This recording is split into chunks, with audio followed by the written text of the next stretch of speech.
We'll get more on that from Gaza. We've got Hani Mahmoud, he's reporting in Deir Al Balah. This is in central Gaza. Sara Khairat will have the Israeli reaction. First, I want to go straight to UN headquarters in New York. And Gabriel Elizondo, who is following this. And so, Gabe, tell me more about this report. It's important because this is essentially a list of parties to conflict who commit grave violations against children. We are 8 months into this war, and actually every few years we have seen the bombardment of the Gaza Strip. The UN seems to have shied away from this move, but now it's happening.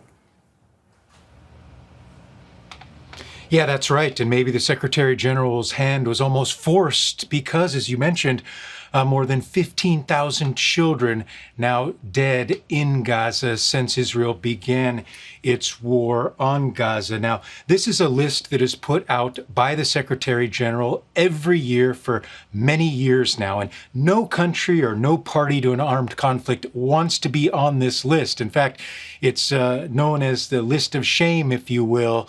And so that is why Israel has pushed for many years not to be included on this, despite many reports of Israel injuring and killing Palestinian children. Well, that has now changed. They are on this list, confirmed, this list that will be released later this month.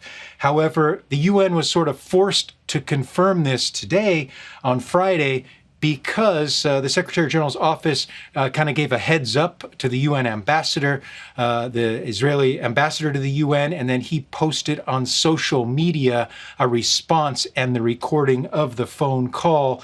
And that certainly outraged the United Nations. This was their response to that. The call was a courtesy afforded to countries that are newly listed on the annex of the report. It is done to give those countries a heads up and avoid leaks. Ambassador Erdogan's video recording of that phone call and the partial release of that recording on Twitter is shocking and unacceptable, and frankly, something I've never seen in my 24 years serving this organization.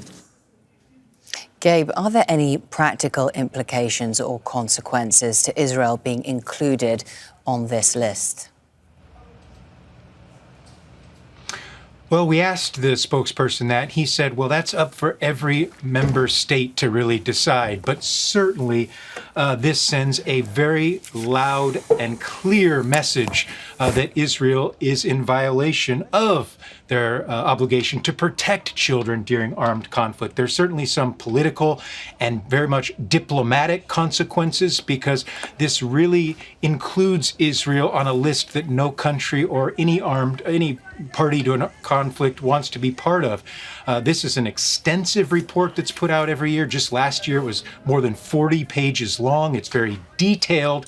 And so now it essentially will put more pressure on Israel now that they are part of this.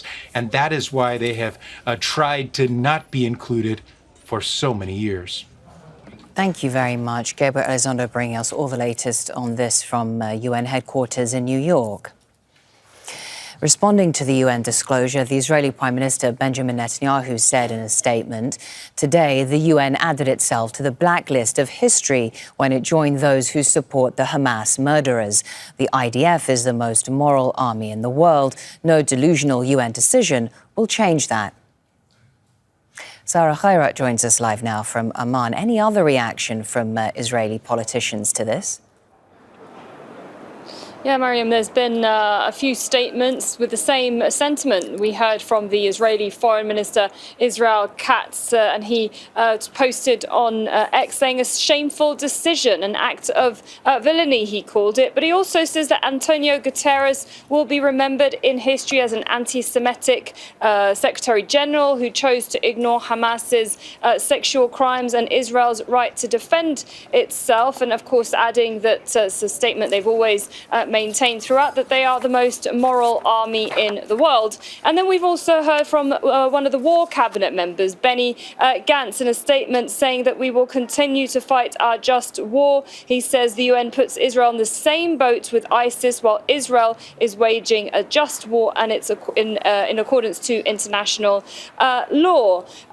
You've also heard, and this is being reported by local Israeli media, Itamar Ben-Gvir, that's the national security minister that definitely always has something to say. And he is saying that the response to this dangerous matter must be harsh and should include sanctions against UN officials. Well, not long ago, earlier in the week, actually, the UN had passed a preliminary bill designating UNRWA as a terrorist organization, and they were looking also to bring in further sanctions against the organization. But also earlier today, a statement saying that they had targeted a number of Hamas fighters that had been coordinating and gathering in an area that was in a school. They said in a container, and they showed a photograph of that, saying that this container was based in a UN school in the Gaza Strip. So this is the reason why Israel says it has been attacking the UN right from the start of this war. But certainly some strong reaction there from the Israelis. They won't take this lightly. They'll definitely be making their voice heard. And this will probably affect those bills that they had pushed forward in the Knesset. Thank you very much. Sara Khairat reporting to us from Amman. And a reminder again that Make sure to subscribe to our channel to get the latest news from Al Jazeera.